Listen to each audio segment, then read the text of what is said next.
கரூர் பகுதியிலே அமைந்திருக்கக்கூடிய புகழிமலை முருகன் ஆலய கோவிலின் தைப்பூச திருவிழாவை நாம் தரிசித்துக் கொண்டிருக்கிறோம். புகழூர் என்பது கரூரிலே ஒரு பிரதான பகுதி, அதாவது காகித தொழிலுக்கு மிகவும் பிரசித்தி பெற்ற திருத்தலம். இந்த திருத்தலத்திலே தேரோட்ட திருக்காட்சிகளை தற்போது நாம் பார்த்து கொண்டிருக்கிறோம். புகழிமலை என்று சொல்லப்படக்கூடிய அற்புதமான அந்த மலையிலே முருகப்பெருமானுக்கு தேரோட்டம் நடக்கின்ற இந்த வேளையிலே காவடிகள் சுமந்தும் முருகப்பெருமானின் திருநாமங்களை சொல்லி ஆட்டமும் பாட்டமும் தற்போது நடைபெற்று கொண்டிருக்கிறது. இதோ பாருங்கள், இவர்களில் பலரும் இளைஞர்களாக காட்சியளிக்கிறார்கள்.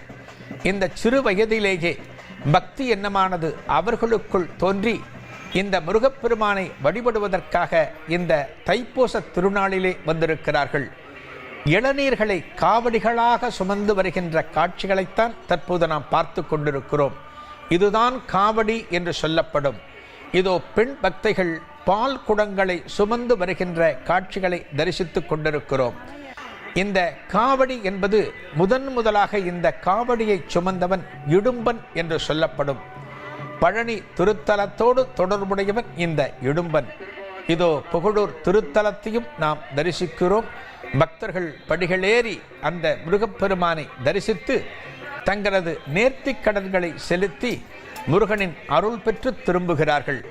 இதோ அந்த இளநீர்கள் இங்கே உடைக்கப்பட்டு அந்த இளநீர் முருகனின் அபிஷேகத்திற்காக எடுத்து செல்லப்படுகின்ற காட்சிகளையும் நாம் பார்த்து கொண்டிருக்கிறோம்.